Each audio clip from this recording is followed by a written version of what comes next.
Well, with so many good panelists, I won't give a long introductory speech, but it's probably useful to set the scene for a minute or so.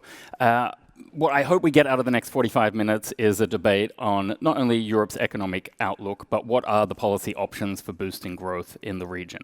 And I guess at some point we are going to have to tackle the elephant in the room this morning about a Brexit deal or a not deal and what impacts that might have on the UK and the region in general. But I do want to assure you that we have a lot more to talk about, and this panel is not going to die on a Brexit hill. That's my commitment to you as the moderator.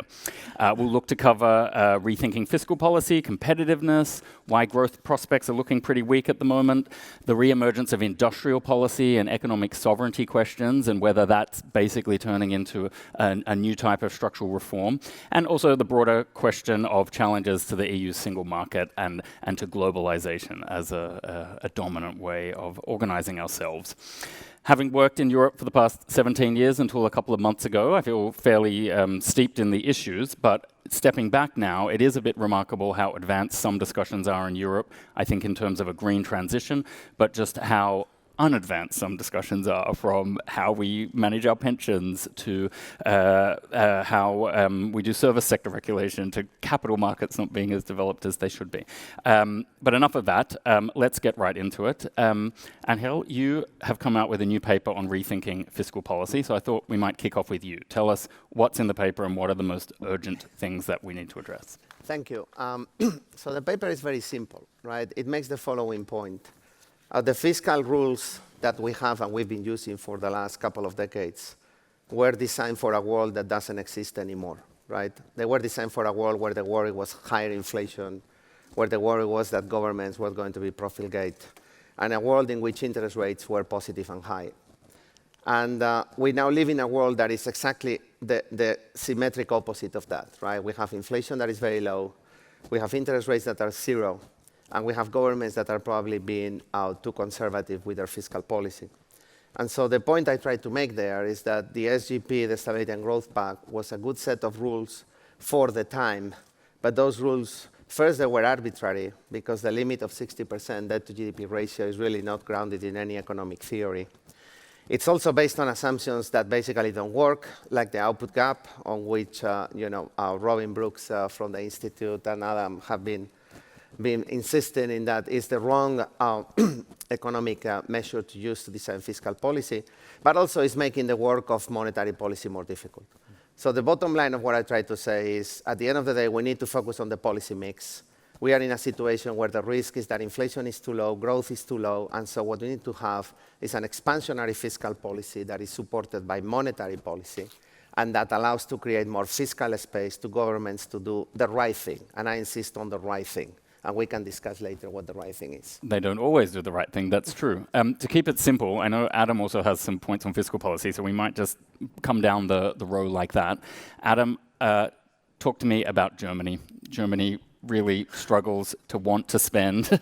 It also has some constitutional limits there, but it seems pretty much the rest of the world thinks it needs to spend. Are you backing up Angel there? Yeah, absolutely. I think if there's one place in Europe which exemplifies that weird schizophrenia that you were talking about in your excellent introduction, it would be Germany, right? I mean, it's a country that talks big on green issues, that has the largest Green Party in Europe, from which many of us, I think, expect the transformation in German politics, which must come, to come. But it's a country now which is dragging out coal transition and is backpedaling in the EIB's discussions about defunding fossil fuels. It's a country where the old guard of central banking has been let loose to assault Draghi in a way which can only, I think, be construed as a deliberate policy. It's very difficult for me to understand how the Bundesbank could have allowed Mario Draghi's picture as a vampire to appear alongside a human face of Weidmann on the same page of the most influential newspaper in the country. An extraordinary playing with populist fire on the part of what used to be one of the anchoring institutions of German conservatism. And then fundamentally, and most crucially, I think, I completely agree, the issue of fiscal policy, a country whose entire yield curve, all the way out to 30 years, is negative, which a common consent is suffering from a prolonged deficit of, above all, public investment, and yet whose politicians are not even willing to grasp, if you like, the opportunity of energy transition. The huge high-level conference on the 20th of September was widely thought, I think, to be the moment at which they would break the logjam of the Schwarze Null, of the Black Zero, by way of a bridge to a green future, and yet Scholz, as prospective leader of the SPD, was not willing to make that step. So it's a country in a truly, I think, schizophrenic state of obstruction. We've seen this before in German history. This was the diagnosis of Germany in the late 1990s. The answer then was the Red-Green Coalition, Hartz IV, that itself has had quite dramatic consequences. But we may be at that kind of moment of transition. For Europe, I hope we are. Deborah, talk to us about stimulating investment. It's something that maybe, before Adam gave us that rather depressing view, but honest but depressing, I was going to say maybe it's the green investment that does competitiveness and convinces Germany to spend. Maybe that's not the case. Are there other areas where you see good examples of the investment being stimulated? You know, I'm thinking things like Juncker's investment plan at the EU level and so on. And what else could be done? Yeah. I think I come to very, very similar thinking than what I hear on my left side. And, but I come from the other side, in the sense that what we are looking at really at the structural issues, the structural challenge of the European economy. And where we come is really to say that there is a lot of needs of good investment to take place. And the question is why it's not taking place, and who should do the first move in order to relaunch investment in certain areas. And the three things that we look at in particular are related to productivity on the one side, or competitiveness. We tend to call it competitiveness, but in reality we are really talking about productivity. On the other side is social and environmental sustainability. So it's everything to do with inclusion on the one side, and then the energy transition that we are discussing in many of the countries. And what we see is really the need of investment to take place. The public sector can have a starting role. It can be fiscal policy. It has to be very good fiscal policy, looking at exactly good quality projects that have influence on the three challenges. And so on the one side, the public sector can initiate it, but it's not only fiscal expansion on the one side, but it's really the role of the public sector to be a catalyst and give the right incentive to the market to then re-enter in terms of investment. And thinking about energy transition, I think we estimate that the Commission actually is estimated that investment should be 1% of GDP, 1 percentage point of GDP higher than what is now, and per year. And it's a massive number. It can't only come from the fiscal stimulus. It has to come for a changing in the incentive, and probably is the carbon tax or something, a change in incentive that leads the private sector then to enter into the market and invest in the market. So it's a role of the public sector that really has to take responsibility for investment to take place. And just to follow up there, do you, as the EIB, feel under too much pressure sometimes? You've got a climate bank now, you've said you're not going to be funding more coal projects and things like that, but it feels like sometimes you're doing the heavy political lifting that governments ought to really be doing. We are actually, that's something that is currently in discussion at the EIB. We are asked to really take responsibility and become the EU Climate Bank. And we are discussing internally also a revision of our energy lending policy that will affect what we can do in terms of lending. So we are committing actually to move fast in terms of our own policies on what we can lend and increase massively our involvement. So it's true, we are very much under pressure from member states. What we also see is that member states are always debating on where to move. So we came up with very ambitious plans, And then the issue of the fair transition, and how you combine the fast exit from certain the gas financing, etc. How you combine that, then it becomes also a political discussion and a political debate. But I think that there is much more alignment going forward for more climate action at the European level. Now, Marcella, thinking about the whole context of the last 10 years, very tight fiscal policy or attempts to put in place lots of tight fiscal policy, and now thinking of things like Brexit, do you think that governments and other organizations are ready to move beyond just sort of direct emergency preparedness for things like Brexit? Are they ready to respond at a fiscal level to cope with the sort of impact of big changes like that on the region? Probably not, but we need to take the steps in that direction. Clearly, the first thing to do is a rethinking of fiscal policy, right? It's on everybody's minds, and it seems that there's a consensus now that those with the fiscal space, such as Germany, should do it. Mm-hmm. It's a very unique situation right now, because if you look at all the European Union economies, basically all of them have growth rates that are significantly higher than real interest rates. This is true even for Greece and Italy.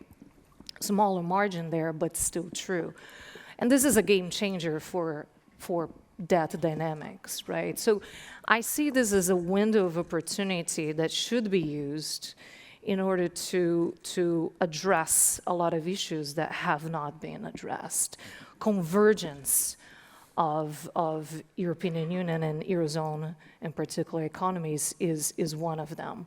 One of the things that concerns me is that we talk about fiscal policy, and it's quite obvious that Germany has plenty of fiscal space. When you can borrow at 0 or perhaps even negative rates, to not do it would be, I would say, irresponsible, given the infrastructure needs and the downside risks to the economy. So Germany can do it, should do it, and will indirectly benefit Italy.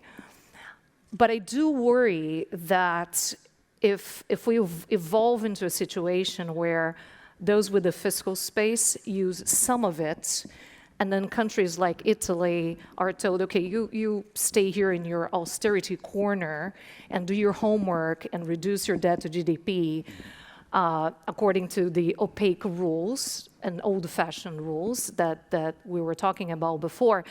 My fear is that you're going to have an even more asymmetric European Union, Eurozone, with countries like Italy, Greece being left behind. So that's something to think about. Mm-hmm. That brings us right to Beata and your specialism of populism that I know you wanted to talk about today. How can we avoid the rises of really angry populations in response to things like fiscal policy that's not listening to them or not using the low interest rates that we have now? And then maybe I'll do a follow-up on trade questions. But I'm super interested in that, because in Poland, you know, it's easy in Poland to do the handouts, which is what the government's doing, and it's made them very popular. But not everyone has as much space to do that. So is there a way to stop populism and nationalism other than handouts, is really what I'm asking. Well, it's tricky, right? 20 years ago, we used to believe that a rising tide lifts all boats. Poland, a country that's a poster child for transition, which moved within 30 years from a situation with empty shelves, rationing of meat, cigarettes, chocolate, vodka, you name it, to being a rich country, has not been immune from populism. And even though, if you look at the growth in income of various deciles of the population, everybody has benefited. Work of EBRD, a study has shown it clearly. Both people at the very bottom as well as people at the very top have benefited. They have seen fast growth, and they are better off than 30 years ago. However, people at the top part of the income distribution have seen faster growth. So even though everybody is better off, the relative position of many people has changed. And that's something that is fueling populism. That's something that has been counteracted with handouts during the pre-election time.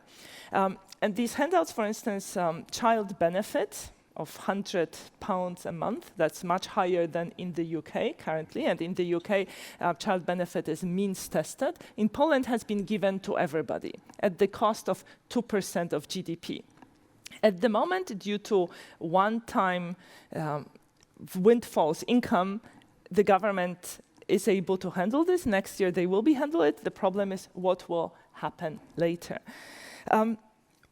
Now, the populism is driven by inequality in Eastern Europe as well as in Western Europe. And inequality has been boosted by both technological progress and globalization. And we used to think that people hit by import shocks would be able to seamlessly move to export-oriented sectors. That hasn't happened as fast as we expected because these shocks have been geographically concentrated, right? And if a particular region is doing poorly, that's particularly actually visible in the US, but also in Europe. So is the populism threat gone? No. As we are heading for a downturn, it may raise its ugly head. And at the moment, we are, I think, in a stable situation. But if there is another wave of refugees, another wave of African migrants coming towards Europe, we should expect a surge in populism. It's interesting that you make that point about how some regions in the US have struggled as well. One thing that I do notice is you see a real turnaround in some of those regions, the deindustrialized regions in the US. I think of places like Pittsburgh or what's going on in Detroit. And I'm yet to see an emergence of lots of those sort of places in Europe. They maybe don't have exactly the right high-quality research university. There's not so much venture capital floating around. It's harder to start a business and harder for you if you go bankrupt in Europe. Do you see anything on the horizon that is going to make it easier for some of these hardest-hit regions in Europe to turn themselves around? I don't think we have easy solutions. There is no silver bullet. And if we are serious about transition to a low-carbon economy, these effects are going to be exacerbated. Right? Because in many countries, including my own Poland, heavy industry, industry with high CO2 emissions is quite concentrated. And if we are serious about doing something about this, we need to take care of people who will be hit by this. And this is a lesson that emerges from what we have seen.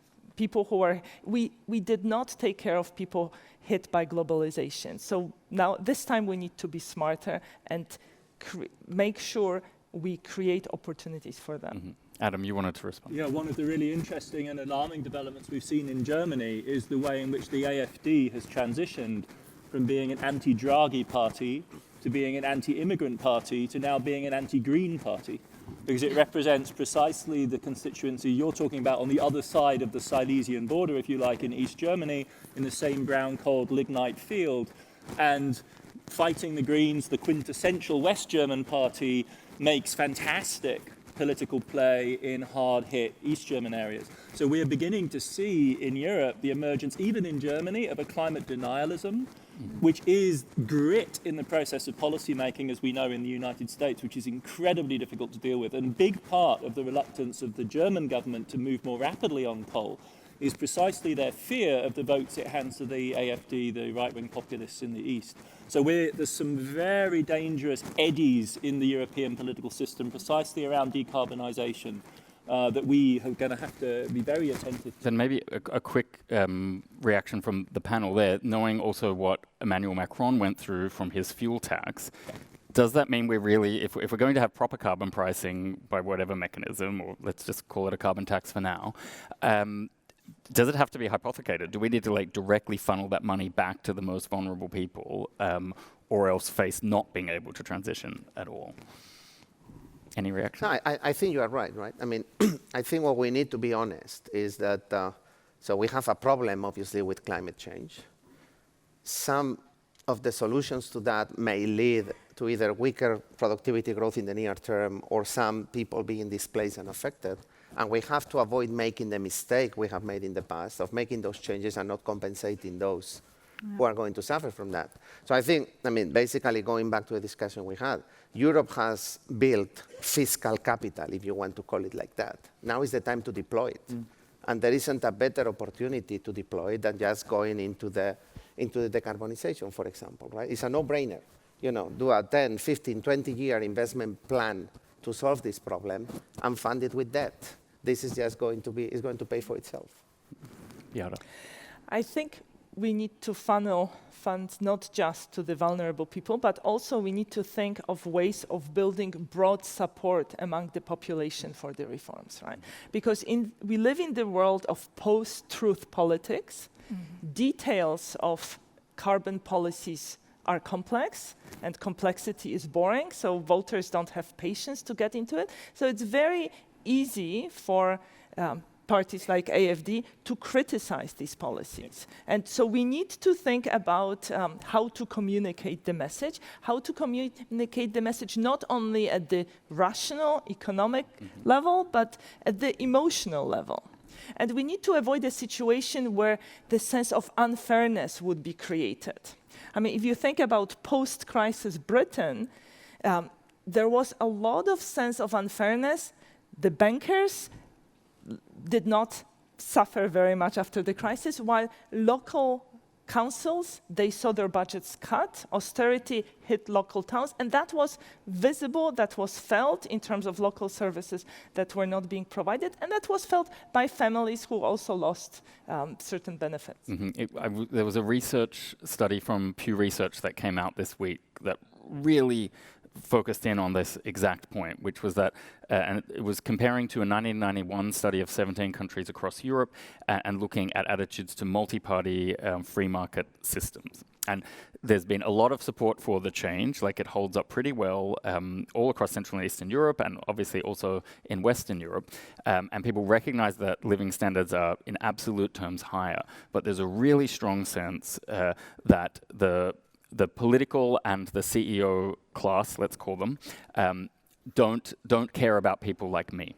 Like there's been a professionalization of, dare I say it, people like us in this room, almost like a decoupling from large sections of the population, and they really feel that people who come on panels like this don't look out for people like them. Sorry to make that sound a bit harsh. I think there's worse examples of the people up on this stage, but it's a very strong feeling is my point. I've got some questions from the audience, but any other reactions? Yeah, I think when we talk about the energy transition, I think there is this very strong understanding that it has to be a just transition as well. And I think it's even more important because what we see is also at the European level really this spatial inequality that is increasing with the capital cities, the regions of capital cities that are really picking up and the rest are left behind. And what we see is that at the regional level, the regions that are doing poorly are also investing much less in terms of infrastructure. So it's something that is accumulating over time. It's really like the left behind really are left behind. And one thing that we are starting to look at is also if new technology and digitalization can help somehow giving an opportunity. And one thing is related to also smart infrastructure at the municipal level. There are a lot of opportunity with new digital technologies to have with lower investment, if you want, rather than building a new infrastructure, just using the technology to really upgrade the infrastructure. It's less costly, but it can provide better services. And that's an opportunity that we think it's something important to exploit. I've got a question from the audience, so while we're on you, Deborah, I want to raise it. And the question is, what will the European Investment Bank's role be in the Green Deal announced by the new European Commission? Do tell. So we are, no, what I was saying. We're completely off the record. No one's going to talk about it. Now, we are really as an institution under pressure to deliver and to support as the EU Climate Bank. Internally, we are discussing our own, as I was mentioning before, our own lending policy for energy lending policy, and we are committing to be compliant to the Paris Agreement by the end of next year. That was our proposal, and to massively increase the amount of clean investment that we will do going forward.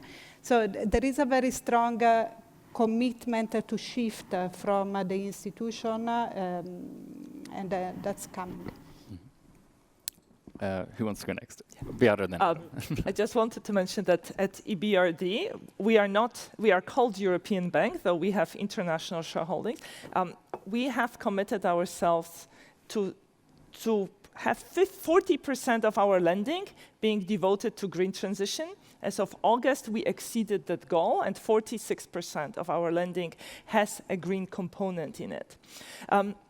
But there's a lot of work to be done, and there's obviously space for both of our banks. We have different geography, different countries. We have also looked at our recent research into what holds green investment back in Eastern Europe, in Southern Mediterranean. And one of the interesting messages that emerges is that local firms do not see it as priority. So about 15% of firms surveyed, this was actually our joint survey, said, we do not do green investments because we are financially constrained. But 60% of firms said, this is not a priority for us relative to other investments. So we need to think about how to communicate the need for everybody to think green, and how to build awareness about what needs to be done. And if I can add something, in a very similar study that we did but on Europe, so you were talking about the EBRD region, but talking about Europe, we were looking at what are the determinants of firms' investment in energy efficiency, and one of the strongest determinants is to have an energy audit. So for large companies, they are obliged, if the state has translated the EU regulation, they are obliged to do an energy audit. Not all states are translated, so it depends. But for small and medium enterprises, it's not mandatory to have the energy audit. So a very easy way for incentivizing a much more energy efficiency investment is to incentivize this energy audit at the beginning. That usually it's not too costly, but it will show the firms the advantage that they will have in terms of energy efficiency, and then most of the investment is kind of self-repaying in the long term. So we think that this energy audit is a very easy way for stimulating a more private investment. Adam. I just wanted to emphasize the essential emphasis on the holism, the holistic approach to the energy transition, because Europe already has history in this regard. If you look at the renewable investment spending in Europe, the really shocking thing to see is how high it was between 2005 roughly, surging upward to a peak in 2013 and then collapsing. It's gone off a cliff since then. And the question you have to ask is why that happened. Now, there's a bunch of interest group politics involved there. The big generators pushed back, the old networks were being destabilized.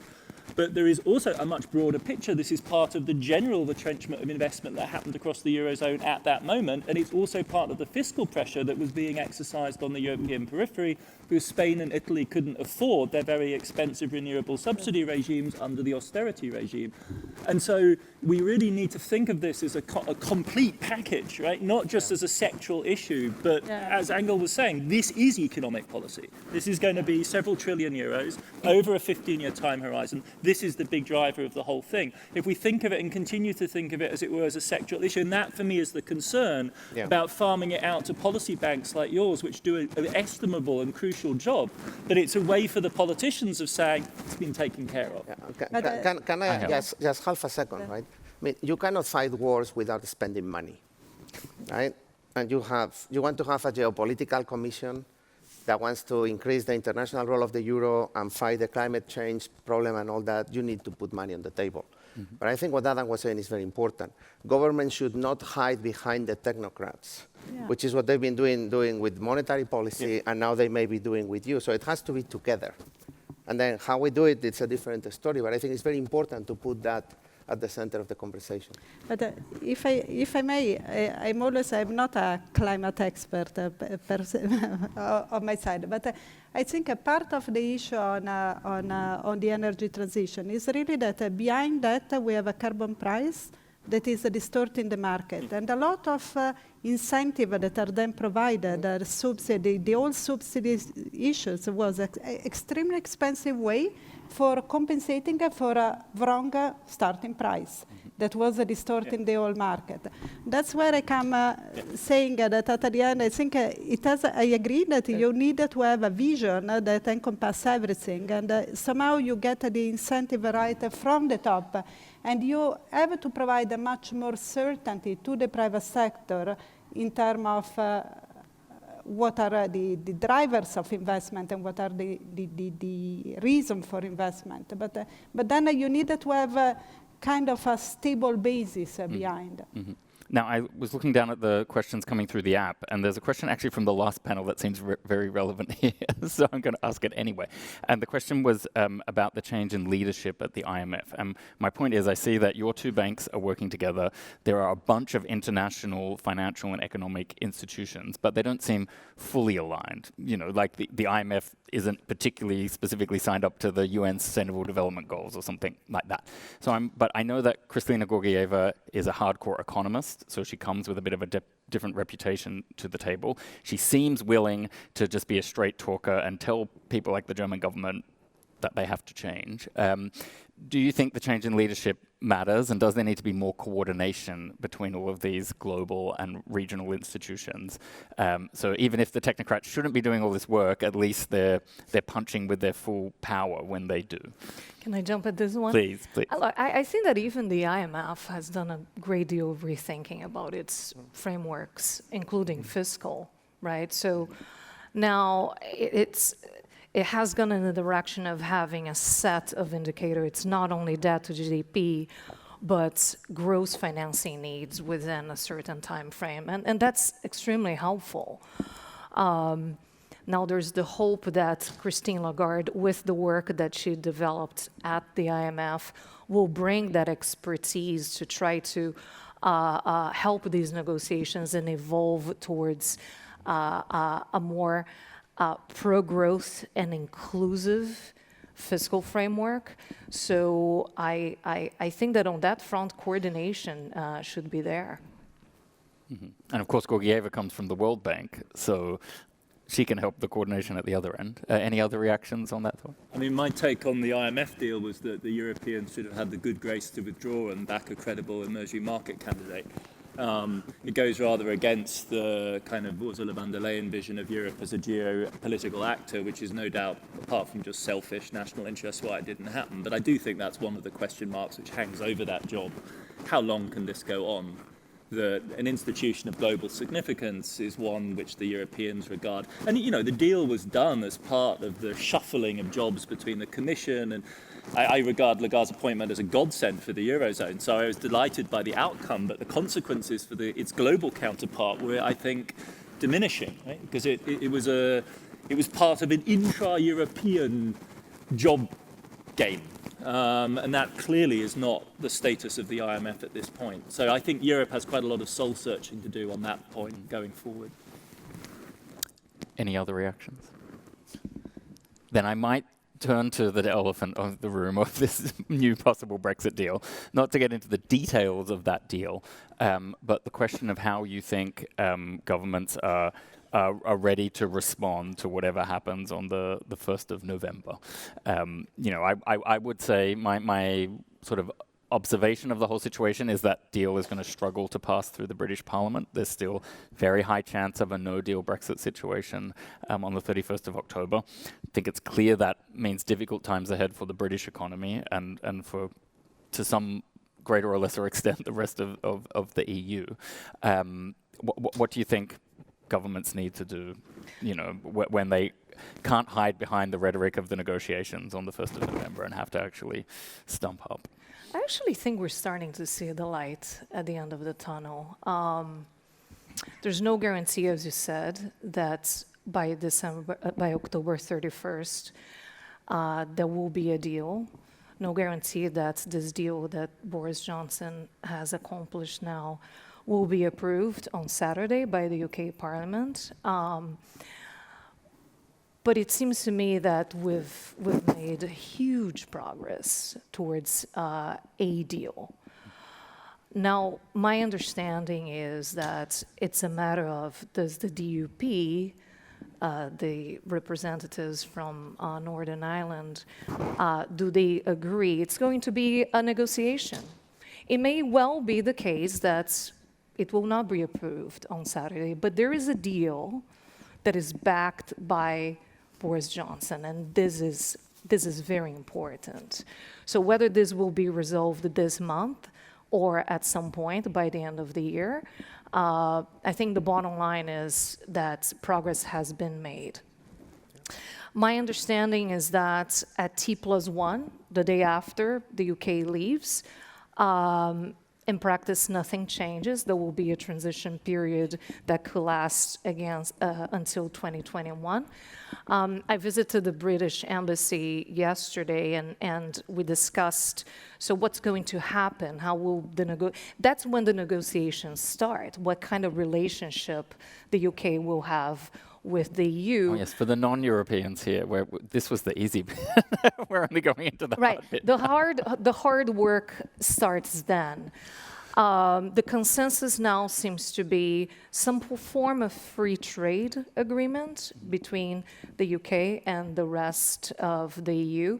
But it's going to be a long road. But I think that at least this drum of how you leave, I think we've made a lot of progress on that front, and that's reassuring. Mm-hmm. Beata, not to put you on the spot, but I think the Brits are quite proud of having your organization based in London and treating it as a European but not an EU institution. Is that something that you feel coming through your engagement with members like the British government? Does everything say stable for EBRD, for example? We are a bank focused on lending not just in Europe, beyond former Soviet Union, right, up to Northern Africa. We have global shareholding, but we are based in London. And I think it's a vote of confidence in the UK that we remain based in London, even though we are going to change our headquarters within London. But it's a vote of confidence in Britain. And I echo what we've just heard, that I think the likelihood of hard Brexit has become lower. I think there is some light at the end of the tunnel in terms of where we are going. Nobody had a plan on the day when the referendum results were announced, because it wasn't supposed to happen. Nobody seriously entertained the possibility that a British population would have voted for Brexit. So, and because of that, during the Brexit debate, prior actually to the vote, nobody put up actual options, serious options on the table. So now there is some consensus being built about where we are going. We are going towards some type of a free trade agreement. So that means that uncertainty for firms that export to the EU and firms that export from the EU to Britain has been to some extent resolved, right? It's not resolved completely, but at least there is hope that they will be able to continue the trading relationship. Now, this is not to say that Brexit has not had a negative effect. I mean, the costs of Brexit, some of the costs have already taken place, because we have been living since 2016 with uncertainty, with the possibility of a hard Brexit and going to WTO tariffs. And that has stopped investment. That had an impact on hiring decisions. There are studies showing that British firms were less likely to start exporting to the EU in sectors where high tariffs would be expected under hard Brexit scenario. But I think things are going in the right direction. Adam, as our token Brit on the panel. Yeah, no, don't take that seriously. I do have an English accent and an English passport, but I grew up in Germany. So I'm actually going to make a case which is may sound outlandish, but goes back to our earlier conversation. I think there's two ways of looking at the EU, right? One is it's this incredible machine for generating makeshift solutions to even rather serious problems. And where we're headed with Brexit seems like a classic EU last-minute makeshift fix. And there's a bit of me, precisely speaking with my German identity, that wishes it hadn't gone that way. Because with our other hat on, when we're thinking about the Eurozone, surely what we all believe is we need a shock. We need the right kind of shock. We need not a Grexit or an Italy exit. We need the right kind of thing that will shake up European politics and specifically shape up Berlin. And so my pet fantasy is a nasty big shock to the German motor vehicle industry is precisely what we need at this moment, because that is the issue. We laugh, but we know it's true. That is the issue that would actually really shake things loose in Berlin. And Brexit, no-deal Brexit, was the perfect. In my view, it has virtually no macroeconomic consequences for the EU as a whole, but it would really hurt the one sector where Germany, his entire pride is at stake in the car industry. And it, to my mind, would have been the sort of precipitating event that we need to level the playing field in the euro, so that the Germans finally understand that it isn't just the Italians and the Spanish and the Greeks that face risk. They face risk too. They benefit from pooling risk in a larger entity as well. That was the underlying logic of this all the way back to the beginning. And this, to me, would have just been the perfect crisis. We may not get it. And one scared panelist I can identify. Quick reactions, and then we'll wrap up the panel. I think you need to be careful what you wish for. Yeah. Let's be careful there, because so what's a setup, right? Europe is squeezed in this kind of like bipolar world, right, shaped by the rivalry between US and China, right? So it has to, how does Europe become an independent, strong global player, not squeezed and having to make very, unnecessary, undesirable choices that would compromise its core values, right? So I understand your point that sometimes things need to get worse in order to prompt action. But what I do hope, for example, is that with Brexit happens, if it's inevitable, and apparently it is. But I do hope that the ties between UK and EU remain strong. For example, how can Europe be a strong, independent global player if it can't secure its own national interests, security issues? On that front, collaboration with the UK on intelligence sharing is vital. So again, I hear your point, but I hope things go a little smoother and constructive. One last thought from each of you. And if I can say one thing, and again, watch what you wish for, because I think that what we see on the automotive industry in Germany may be more structural than cyclical. I know. You understand. This is a tongue-in-cheek. Oh, it will take a lot. They did nothing in response to Dieselgate in Europe, but because you can't sue them. Just 30 seconds, right? I think we should de-dramatize Brexit and just put the focus on what governments will do after the fact, right? I mean, you play with the cards that you have. This is happening. So the British government has abandoned the fiscal discipline program and now is going to go into a massive fiscal expansion in the next few years. It talks to the Europeans now to think about what they are going to do. Beata, final word to you. I think the outcome of the Brexit referendum has shaken up Brussels to some extent. I think it has demonstrated the benefits of the EU and the potential cost to any country that would consider leaving. And I'm happy to report that Poland in Poland, more than 80% of population is in favor of It's EU 84 now. membership. It's, Yes. yeah, exactly. So EU is not as bad as some of us want to make it seem. Very good. Okay. Well, thank you to all of our panelists. I enjoyed it. I hope that all of you enjoyed it as well. And yeah, absolutely. Thank you for all of those contributions.